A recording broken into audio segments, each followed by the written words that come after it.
Vamos a continuar con el análisis de la rotación de cuerpos rígidos alrededor de un punto fijo. En este caso con 3 ejemplos introductorios en los cuales en 2 de ellos la aceleración estará definida como función del tiempo, mientras que en la tercera situación estará definida como función de la posición. Recuerden que si al final de la clase les resulta útil, comenten, den like y suscríbanse porque habrán desarrollos nuevos en ingeniería todos los días. Vamos con los ejercicios. Iniciamos con el problema 14 del capítulo 16 del Giveler. Acá se nos dice que el disco parte del reposo y se le da una aceleración angular dada como función del tiempo, donde t se dan segundos. Determine la velocidad angular del disco y su desplazamiento angular cuando el tiempo es de 4 segundos. Bien, entonces en este escenario al disco en reposo se le da un estímulo externo que produce una aceleración angular dependiente del tiempo. Ello va a implicar que se va a producir una velocidad angular también dependiente del tiempo, con lo cual la posición de todas las partículas también estarán expresadas como función temporal. Y entonces el objetivo es determinar estas relaciones para este escenario. Como parámetros tenemos un tiempo de inicio 0, con velocidad angular inicial 0, y en el tiempo de 4 segundos se nos solicita el valor de la velocidad angular y el desplazamiento angular. Iniciemos por su parte con la velocidad. Para ello empleamos el concepto de aceleración instantánea. Nosotros sabemos que esta cantidad es la razón de cambio de la velocidad angular en el tiempo. Así que el diferencial de tiempo lo podemos enviar a multiplicar. Y si reordenamos la expresión, obtendríamos que d omega es alfa de t. Con esto hemos obtenido una ecuación diferencial de variables separables y entonces la podemos integrar a ambos lados. A la derecha sustituimos directamente la función de aceleración, 2t cuadrado, y luego colocamos los dominios de variación de la velocidad angular y el tiempo. Por su parte, ya que el disco inicia desde el reposo, tenemos límite inferior 0 para la velocidad angular y lo dejaremos expresado para cualquier final. Por su parte, en el dominio del tiempo no podemos tener valores negativos, así que va desde 0 hasta cualquier tiempo t, el cual ya sabemos que es de 4 segundos. Integramos a ambos lados, sabemos que a la izquierda nos da omega directamente ya evaluando, mientras que a la derecha integramos. Obtendríamos 2/3 t a la 3. Evaluado de 0 a t. Noten que al evaluar estos límites vamos a obtener la misma relación. Y con ello entonces simplemente evaluamos el tiempo de interés, que son 4 segundos. Así que sustituimos t por 4. Operamos y obtenemos una velocidad angular de 42,67 radianes por segundo. Y yo le coloco esta dirección simplemente porque asumimos un movimiento en torno a un eje positivo, es decir, un movimiento estándar. Y entonces de esta forma ya podemos determinar el desplazamiento angular.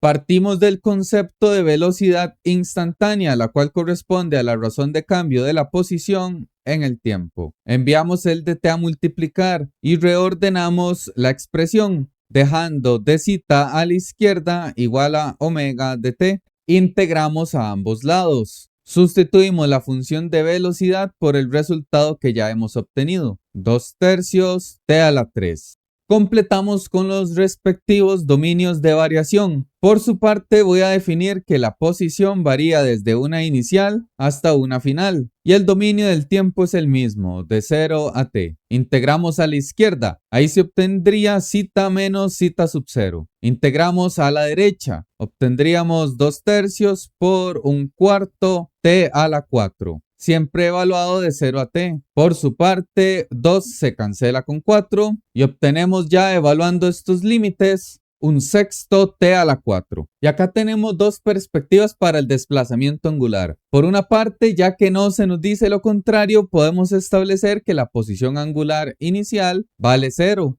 Sin embargo, como se está solicitando un desplazamiento, nosotros sabemos que corresponde a posición final menos inicial. Así que yo tengo la preferencia de dejarlo expresado como zeta menos zeta sub 0, lo cual nos arroja un delta zeta. que sería el desplazamiento angular. Sin embargo, si ustedes cancelaron cita sub 0 y dejaron la respuesta igualada a la posición angular final, el resultado va a ser el mismo, pues la inicial vale 0. Así que el cambio de posición y la posición angular final son lo mismo. Yo por mi parte, trabajando con el cambio de posición, evalúo el tiempo de interés, es decir, 4 segundos. Operamos y obtenemos una posición final que a la vez es el desplazamiento angular de 42,67 radianes. Con ello está listo el primer caso. Avancemos al problema 15, donde se nos dice que el disco parte del reposo y se le da una aceleración angular dada como función del tiempo, donde t se dan segundos. Determine las magnitudes de las componentes normal y tangencial de la aceleración de un punto P sobre el borde del disco cuando el tiempo es de 2 segundos. Bien, acá nuevamente tenemos un fenómeno de rotación, de forma que la partícula P, pasadas esos 2 segundos, va a estar en otra ubicación, el cual yo voy a llamar como un punto P', y a partir de ahí se establecen dos componentes no rectangulares para la aceleración. Por un lado tendremos una dirección tangencial al giro, donde se llevará a cabo una aceleración. Asimismo, desde la periferia hasta el centro de curvatura, vamos a tener una aceleración normal, la cual es responsable de que la partícula se pueda mantener en la rotación. Y entonces, como objetivo, tenemos determinar cuáles son esas dos magnitudes. Voy a iniciar con la aceleración normal. La magnitud de esta cantidad física está dado como la rapidez tangencial al cuadrado entre el radio de curvatura, y esta rapidez es la instantánea en el momento de 2 segundos. Por su parte, cuando tenemos un movimiento en una circunferencia, recordemos que podemos trasladar el radio de curvatura al radio de la circunferencia. Y por su parte, recordemos que para la magnitud de rapidez tangencial, esta es equivalente a la velocidad angular instantánea por el radio. Así que podemos sustituir en esta relación para la aceleración normal, de forma que obtendríamos WR a la 2 entre R. Ello resultaría en W a la 2, R a la 2 entre R. Se cancela un radio del denominador con uno del numerador y obtenemos velocidad angular al cuadrado por radio. De esta manera, nuestro calculadora se reduce a estimar la velocidad angular instantánea a los 2 segundos. Así que lo titulamos. De partida tenemos una función de aceleración, por lo tanto empleamos el concepto de aceleración angular instantánea, el cual corresponde a la derivada de la velocidad angular en el tiempo. Lo transformamos en una ecuación diferencial de variables separables enviando el dt a multiplicar, con lo cual nos queda alfa dt. Integramos a ambos lados. A la derecha podemos sustituir la función, la cual es 5t a la 1 medio. Colocamos los dominios de variabilidad. Por su parte, el disco empieza desde el reposo, así que velocidad angular 0, y llegará hasta una velocidad angular omega final. Por su parte, el dominio del tiempo va desde 0 hasta t. Integramos a ambos lados. A la izquierda obtenemos el omega y a la derecha sería 5 por t a la 1 medio más 1, dividido a su vez por ese mismo exponente, 1 medio más 1. Todo ello evaluado de 0 a t. Acá ustedes pueden trabajar este cálculo de las constantes directamente en la calculadora, haciendo esa operación tal cual. Les va a quedar como resultado 10 tercios. Y al evaluar t en la función, recordamos que 1 medio más 1 son 3 medios. Así que nos queda t elevado a esa potencia. Evaluamos el tiempo de interés de 2 segundos. Así que sustituimos la t. Con ello vamos a obtener 9,428 radianes por segundo. Y así ya podemos determinar la magnitud de aceleración normal, con lo cual sería el resultado que acabamos de obtener elevado a la 2 y multiplicado por el radio, el cual por la geometría de este caso es de 0.4 metros. Operamos y obtenemos una aceleración normal de 35,6 metros por segundo al cuadrado. Ya podemos avanzar con la aceleración tangencial. Para esta magnitud sabemos que corresponde al producto de la aceleración angular y el radio, de forma que evaluamos en la función el tiempo de interés. con lo cual sería 5 raíz de 2 debido al t elevado a la 1 medio. Ello en decimales es aproximadamente 7. Y entonces nada más multiplicamos ese resultado por el radio. Operamos y obtenemos 2.83 metros por segundo al cuadrado. Ahora bien, si en un caso les estuvieran solicitando la aceleración total pasado los 2 segundos, simplemente aplicamos Pitágoras para las dos componentes. Y ello nos da como resultado 35,7 metros por segundo al cuadrado. Y ya finalizado este problema, pasemos al último caso. Acá se nos dice que el disco inicia con una velocidad angular inicial de 1 radián por segundo cuando la posición angular es 0 y se le da una aceleración angular definida como función de la posición, donde zeta está en radianes. Determine las magnitudes de las componentes normal y tangencial de la aceleración de un punto P sobre el borde del disco cuando ha girado una revolución. Bien, entonces aquí el escenario es distinto a lo que hemos trabajado. La aceleración angular está definida como función de la posición angular. De modo que si el disco está experimentando dicha cantidad física, la velocidad angular también será función de la posición. Y por su parte, la posición en este caso es la variable independiente. Ahora notemos que cuando se ha girado una revolución, la posición del punto P es la misma. Así que desde esa ubicación se van a elegir dos ejes. Por un lado, una dirección tangencial donde tenemos una aceleración. Y por el otro, un eje normal, a lo largo del cual se lleva a cabo el vector de aceleración normal. Como parámetros de entrada, sabemos que la posición angular inicial vale 0 y en ese momento sí había velocidad angular. Además, pasado una revolución, es decir, 2pi radianes, necesitamos las magnitudes de la aceleración. Y entonces iniciemos con la componente normal. Gracias al desarrollo del problema 15, sabemos que la aceleración normal es la velocidad angular al cuadrado por el radio. Así que necesitamos calcular esta magnitud.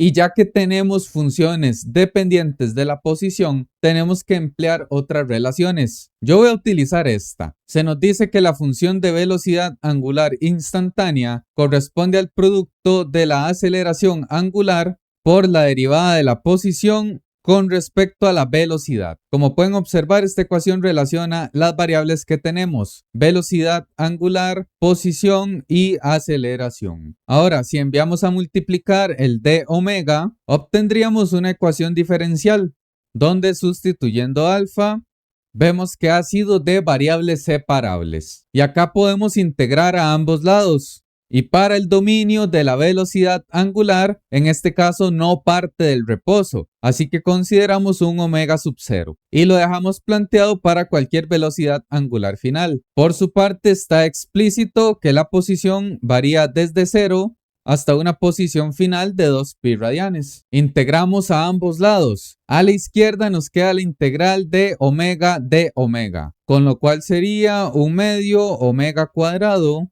y evaluado en sus límites. A la derecha tendríamos la integral de zeta, con lo cual también surge 1 medio y el zeta a la 2, evaluado en sus límites. De acá directamente el 2 está en el denominador de ambas funciones, así que se puede cancelar. Evaluamos a la izquierda los límites, con lo que obtendríamos velocidad final al cuadrado menos velocidad angular inicial al cuadrado. A la derecha simplemente obtenemos 0.3 zeta cuadrado. Despejamos la velocidad final, enviando positivo el término inicial y extrayendo una raíz para eliminar el cuadrado del omega. Con ello sustituimos para los valores que tenemos: velocidad angular inicial 1, posición angular final 2pi radianes. Operamos y obtenemos 3.584 radián por segundo.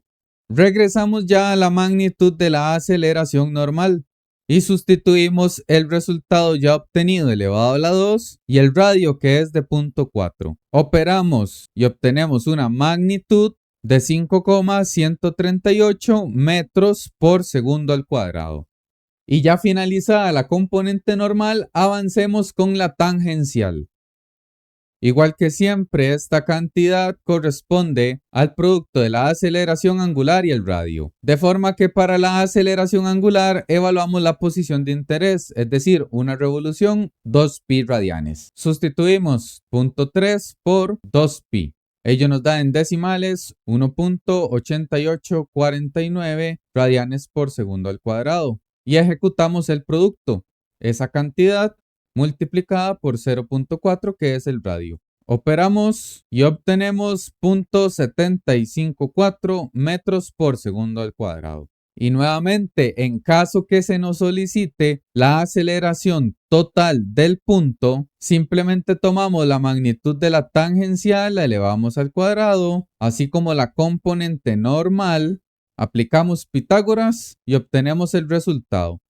Y entonces, como conclusión de estos ejercicios, en los escenarios donde la aceleración sea función del tiempo, asimismo la velocidad y la posición serán temporalmente dependientes, mientras que cuando la aceleración es función de la posición, la velocidad angular también lo será. Y con este análisis y desarrollo, los ejercicios están finalizados. Comenten, den like y suscríbanse y nos vemos en la siguiente clase de cinemática de cuerpos rígidos. Gracias por su atención.